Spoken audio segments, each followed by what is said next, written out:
오늘은 변하여 새 사람이 되리라 라는 제목으로 말씀 전하겠습니다. 자전거라든지 오토바이를 탈 때는 항상 헬멧을 착용을 해야 됩니다. 보호 장비를 착용하지 않으면 평상시에는 별로 큰 차이가 없겠지만 사고가 나면은 큰 차이가 납니다. 근데 헬멧 같은 경우에는 종류가 굉장히 다양하다고 합니다. 몇만 원짜리도 있고 수백만 원을 호가하는 그런 헬멧도 있다고 합니다. 싼 헬멧은요, 사고가 나면은 헬멧은 안 깨지고 머리가 깨진대요. 비싼 헬멧은 깨지고 머리는 보호하는 거죠. 그런 차이가 있다고 합니다.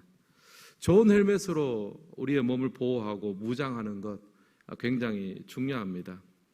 오늘 본문 말씀에 보면 사울이 이제 이스라엘 왕으로 하나님 앞에 부름을 받았습니다. 오늘 읽은 말씀 1절에 보면요, 사무엘이 사울에게 기름을 붓는 것으로 시작을 합니다. 우리 1절 말씀 같이 한번 읽겠습니다.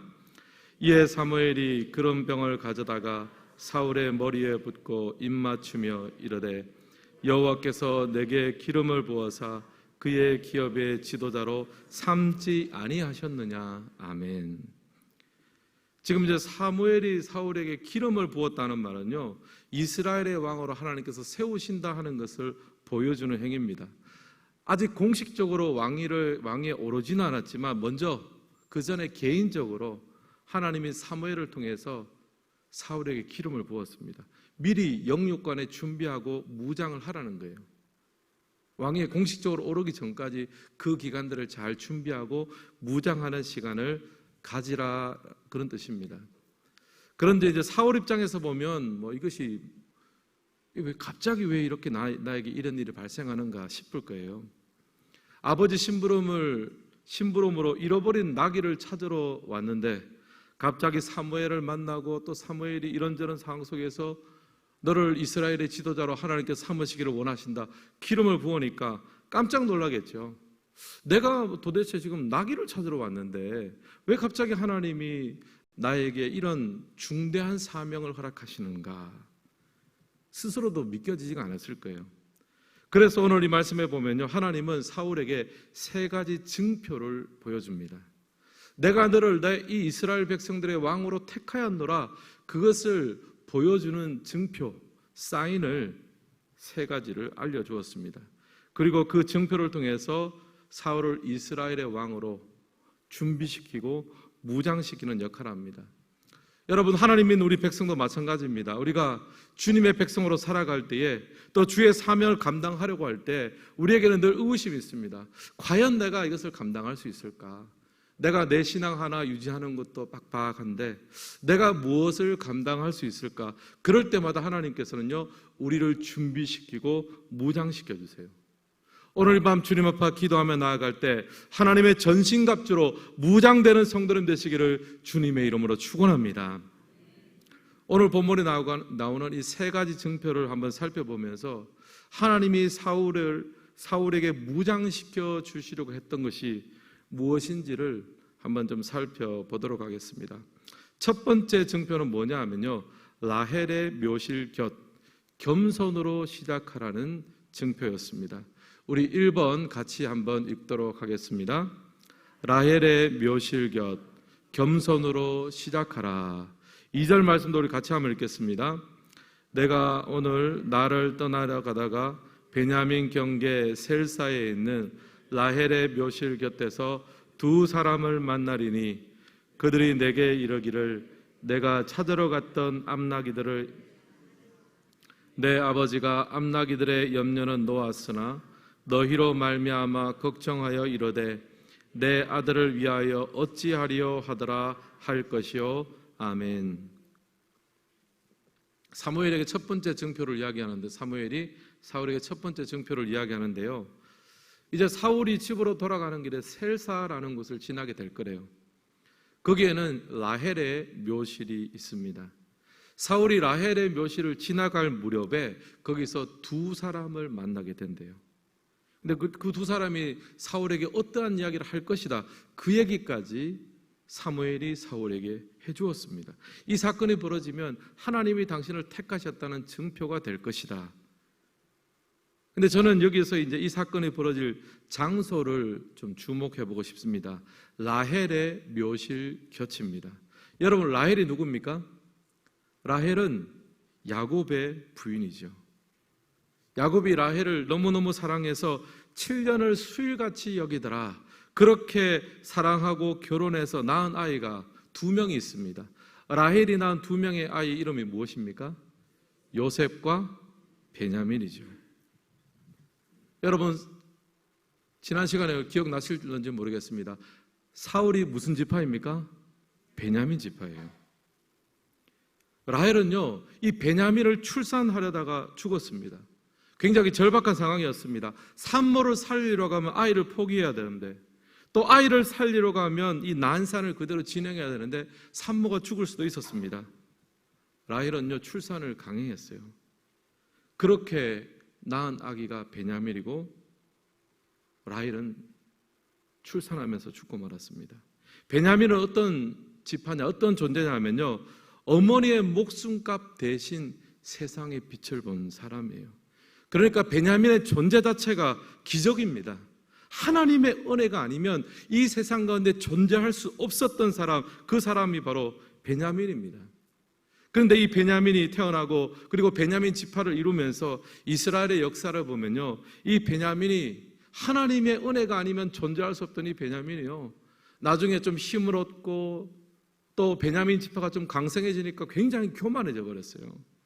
그래서 사사기 후반부를 보면 차마 입에 담기 힘든 그런 죄악을 저지르고, 그래서 11개 지파 연합군과 싸우다가 거의 멸족 수준으로 패배를 했습니다. 중견의 지파가 화라춤에 가장 약한 지파가 되어버렸어요. 그렇게 가장 약한 지파가 되어버린 베냐민 지파에서 이스라엘의 초대 왕이 나오게 된 거예요. 놀라운 일이죠. 지금 하나님의 첫 번째 정표가 뭐냐 하면 그 라헬의 무덤가에서 사람을 만나는 겁니다. 여러분, 이 말이 무슨 뜻입니까? 베냐민의 첫 출발을 잊지 말라는 거예요.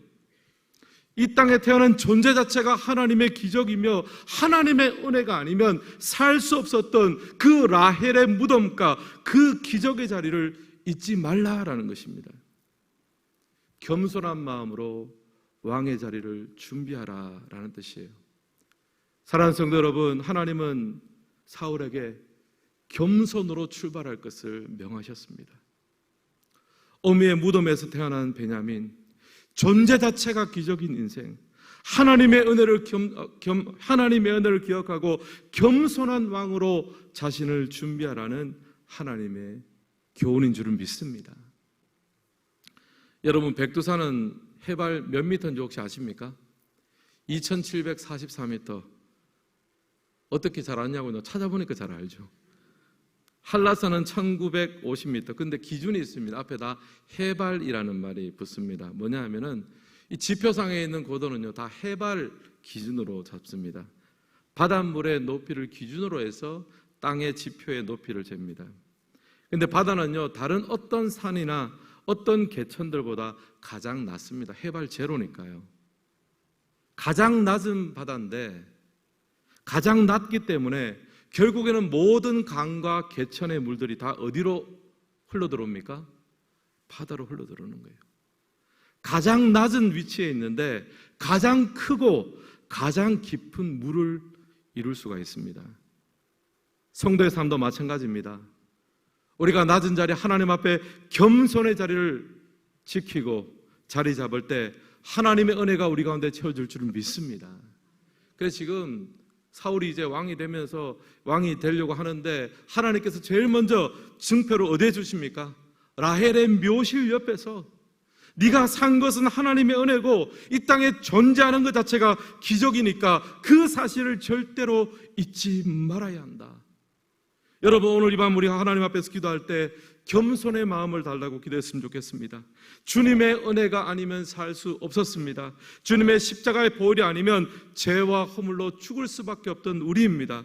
그 초심의 자리, 사울에게는 라헬의 무덤 곁이지만 우리에게는 십자가의 그늘 아래입니다. 여러분, 그 은혜와 초심을 온전히 회복하시기를 주님의 이름으로 축복합니다. 두 번째 증표는요, 떡 두 덩이입니다. 상황과 환경을 통해 하나님께서 격려하신다는 사실입니다. 2번 함께 읽겠습니다. 떡 두 덩이, 상황을 통해 격려하신다. 우리 3절 말씀도 함께 읽겠습니다. 내가 거기서 더 나아가서 다볼 상수리 나무에 이르면 거기서 하나님을 배우려고 베델로 올라가는 세 사람을 만나리니 한 사람은 염소 새끼 셋을 이끌었고 한 사람은 떡 세 덩이를 가졌고 한 사람은 포도주 한 가죽 부대를 가진지라. 그들이 내게 문안하고 떡 두 덩이를 주겠고 너는 그의 손에서 받으리라. 아멘. 사무엘이 사울에게 두 번째 증표를 이야기를 합니다. 다볼 상수리 나무 쪽으로 가면 이제 내가 어떤 사람을 만나게 될 것인데, 이제 그 사람들은 베델로 올라가는 사람이고, 베델로 올라가는 사람들은 하나님을 배우려고, 즉 예배 드리려고 올라가는 사람들을 만나게 될 것이다. 세 명의 예배자를 만나게 되는데, 이제 이 사람들이 가지고 가는 것을 보십시오.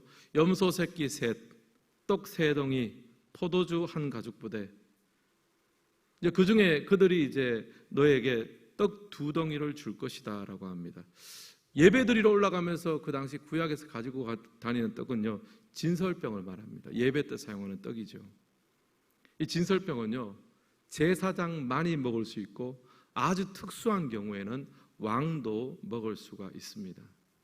그런데 그 진설병을 누구에게 줬다고요? 사울에게 두 덩이를 준 거예요. 왕이, 그러니까 제사장이 아니면 왕이 먹을 수 있는 건데 사울에게 두 덩이를 주었으니까 사울이 앞으로 하나님이 택하신 지도자의 자리, 왕의 자리에 될 수 있을 것이라는 예표가 되는 거죠. 하나님의 격려입니다. 사울은 지금 아직 아무것도 몰라요. 과연 사무엘이 나에게 기름을 부어주었지만 정말 하나님이 나를 택하셨을까? 내가 왕이 될 수 있을까? 그렇게 반신반의했을 때 진설병을, 그 하나님 제사장 아니면 왕만이 먹을 수 있는 그 진설병을 자기에게 두 덩이를 주니까 이게 하나님이 나를 택하신 건가? 아주 자그마한 것이지만 그런 위로와 격려를 받았습니다.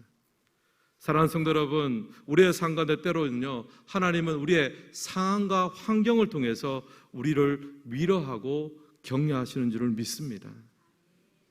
진설병 떡 두 덩이를 통해서도 하나님께서 위로하셨는데, 우리도 살아가면서 하나님의 일하심이 우리 가운데 정말 하나님 함께 하시나 보다, 그런 따뜻한 위로와 격려를 받을 때가 있다는 거예요. 여러분, 그 북이스라엘에서 활약을 하던 엘리야 선지자를 기억하십니까? 하나님의 심판으로 이스라엘에 비가 오지 않을 것을 선포했고 3년 동안 비가 한 방울도 내리지 않았습니다. 근데 하나님이 이제 비를 약속을 하시고, 그 소식을 듣고 엘리야가 이제 아합왕한테 가서 하나님께서 비를 허락하실 것입니다 선포를 했습니다. 그리고 나서 선포하고 나서 어떻게 합니까? 기도하러 가는 거죠. 빨리 비를 주십시오. 엘리야가 자기가 비를 내릴 수는 없으니까 비를 달라고 기도를 하는 거예요. 그래서 갈멜산에 올라가서 기도를 하는데요, 중간중간에 너무너무 궁금했습니다. 그래서 자기 사환에게 저 바다 쪽을 한번 보라고, 혹시 비구름이 올라오는지 한번 보라고 합니다. 지중해 쪽을 보니까 비구름이 없어요. 6번째까지는 갔는데 아무것도 없었습니다. 근데 7번째 가니까 사람의 손만한 구름, 작은 구름이 일어나더이다. 그 작은 사인을 보고요, 엘리야가 깨달았습니다. 하나님이 비를 주시는구나. 그 작은 상황의 변화 속에서 하나님의 일하심을 느낄 수가 있습니다. 저는 여러분, 우리가 하나님 앞에 오늘 이런 기도를 좀 드렸으면 좋겠습니다. 우리가 하나님 앞에 많은 기도를 하고 또 간구하는 것들이 있습니다. 근데 때로는요, 아무런 상황의 변화가 없어가지고 이 좀 작은 손바닥만한 구름 같은 그런 작은 사인만 해서도 참 위로가 되고 격려가 될 텐데, 그냥 떡덩이 두 조각 같은 어떤 하나님의 일하심에 조금의 변화만 보여도 참 우리가 기도하는 사람 입장에서는 얼마나 위로가 되겠습니까? 우리가 하나님 앞에 이렇게 기도했으면 좋겠습니다. 하나님, 상황과 환경을 통해서 일하신 하나님, 그리고 그 환경과 상황의 변화를 통해서 내 가운데 하나님의 소망과 능력이 회복되게 하여 주시옵소서. 왜냐하면 우리는 인간이잖아요. 우리도 위로와 격려가 필요합니다. 우리 교회는 이제 코로나 이후에 우리 성도님들이 또 많이 회복을 하셔가지고 그래도 한 90% 가까이 출석이 회복이 되었습니다. 근데 또 목사의 마음에는 90% 예배, 현장 예배 참석하시는 분들에도 참 감사한 마음이 있지만 목사의 마음에는 현장 예배를 회복하지 못한 10%의 마음이 또 가는 거잖아요. 최근에 우리 교구 교역자들하고 현장 예배 잘 나오지 않는 어떤 한 집을 갔습니다. 여러 상황은 제가 설명은 생략하고요. 만나서 그 성도님하고 몇 마디 대화를 나누는데 그 성도님이 몇 마디 하시는 가운데 대뜸 하시는 말씀이 목사님 다음 주부터 교회 나갈게요. 그 말을 하는 거예요. 근데 그 말 한마디가 여러분 얼마나 위로가 되고 사울이 받았던 손에 들었던 떡두덩이 엘리야가 그 지중해를 보면서 정말 3년 동안 비가 오지 않아서 정말 애썼던 그곳에서 정말 손바닥만한 구름이 일어나다이다. 그 작은 그 상황과 환경의 변화 속에서 하나님의 살아계심을 느꼈던 것처럼 이것이 얼마나 큰 위로와 격려가 되겠습니까? 여러분 오늘 이 밤에 하나님 떡덩이 2개를 제게 주십시오. 작은 손바닥만한 구름을 제게 허락하여 주옵소서. 왜냐하면 우리가 사람이고 연약한 존재입니다. 하나님 저를 너무 강하게 훈련시키지 마십시오. 저를 좀 불쌍히 여겨주십시오. 떡 2덩이라도 허락해 주시고 작은 구름이라도 보여주게 하시고 상황과 환경을 통해서 하나님의 일하심을 바라볼 수 있는 믿음의 눈을 허락하여 주옵소서. 하나님의 긍휼하심을 바라보며 그렇게 기도하고 응답받기를 주님의 이름으로 축복합니다. 세 번째 예표는요, 여호와의 영이 사울에게 임했습니다. 그래서 변하여 새 사람이 되었습니다. 우리 3번 같이 읽겠습니다. 여호와의 영 변하여 새 사람이 되다. 6절 함께 읽겠습니다. 내게는 여호와의 영이 크게 임하리니 너도 그들과 함께 예언을 하고 변하여 새 사람이 되리라. 아멘. 사무엘이 사울에게 세 번째 증표를 이야기하는데요, 하나님의 영이 내게 크게 임할 것이다. 왜냐하면 사울이 평범한 사람이잖아요. 보통 임해서는 안 되는 거예요. 크게 임해서 어떻게 된다고요? 그들과 함께 예언도 하고 네가 변하여 새 사람이 될 것이다. 여기에 소망이 있는 거 아닙니까? 사울이 그냥 사울 그대로 무슨 일을 하겠습니까? 성령이 크게 임해서 변하여 새 사람이 되리라. 이게 하나님의 은혜고 하나님의 능력이잖아요. 또 9절 말씀도 우리 같이 한번 읽겠습니다. 그가 사무엘에게서 떠나려고 몸을 돌이킬 때에 하나님이 새 마음을 주셨고 그날의 징조도 다 응하니라. 아멘. 그 말씀 듣고 이제 순종해서 일어나려고 하는데 하나님이 사울에게 새 마음을 주신 거예요. 그 전까지는 이 상황에서 내가 뭘 할 수 있겠나? 사무엘이 기름 부어준 게 참 고마운 일이긴 하지만 내가 무엇을 할 수 있겠나? 그런 생각을 하고 있었는데 하나님께서 새로운 마음을 주셨습니다. 성령이 크게 임해서 새로운 마음, 새로운 사람으로 변하게 하셔서 내 자신으로는 감당할 수 없지만 하나님이 하신다면 제가 한번 제 삶을 맡겨드리겠습니다. 하나님의 일하심 앞에 제 삶을 던지겠습니다. 여러분 그 새 마음이 사울에게 들었어요. 사랑하는 성도 여러분, 크리스찬이 할 수 있는 최고의 무장이 무엇입니까? 성령의 충만인 줄은 믿습니다. 우리가 성령으로 충만해지면 하나님께서 우리에게 새로운 마음을 주시는 거예요. 하나님께서 무엇보다 우리의 마음과 생각을 지켜주십니다.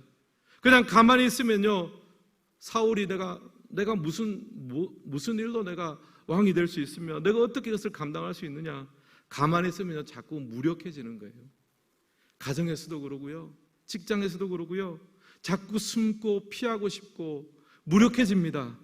그런데 하나님께서 우리 가운데 은혜 베풀어 주시고 성령으로 우리를 무장해 주시면요, 우리에게 새로운 마음이 생기는 줄은 믿습니다. 하나님이 함께 하신다면 내가 다시 한번 시작해 볼 수 있겠노라. 주여 우리에게 새로운 마음을 허락하여 주옵소서. 여러분, 오늘 우리가 그 새로운 마음을 한번 구했으면 좋겠습니다. 그리고 하나님 여호와의 영이 임하되 어떻게 임해야 된다고요? 크게 임하리니. 하나님 성령의 큰 감동과 임재가 우리 가운데 있어서 하나님 저에게 새로운 마음을 무장하여 주시고 성령으로 무장하시고 새로운 마음을 허락하여 주셔서 내 삶의 모든 것 속에 하나님의 통치와 다스림을 맛보게 하여 주시옵소서. 오늘 말씀을 마무리하겠습니다. 사울을 향한 하나님의 영적인 무장은 무엇이었습니까? 라헬의 묘실 곁에서 내 존재 자체가 하나님의 은혜가 아니면 있을 수 없었다. 겸손으로 무장케 하셨습니다. 그리고 떡 두 덩이, 그 작은 환경과 상황의 변화를 통해서 하나님께서 위로하시고 격려하시는 그런 무장을 허락해 주셨고요. 그리고 성령으로 크게 충만해져서 새 마음 주시고 내 마음과 내 생각이 아니라 주님의 마음과 주님의 능력으로 우리의 마음이 무장되어져서 하나님께서 허락하신 모든 자리에서 사울왕과 같이 주의 통치와 다스림 앞에 그렇게 아름답게 쓰임받는 우리 성도님들의 삶이 되시기를 예수님의 이름으로 축복합니다.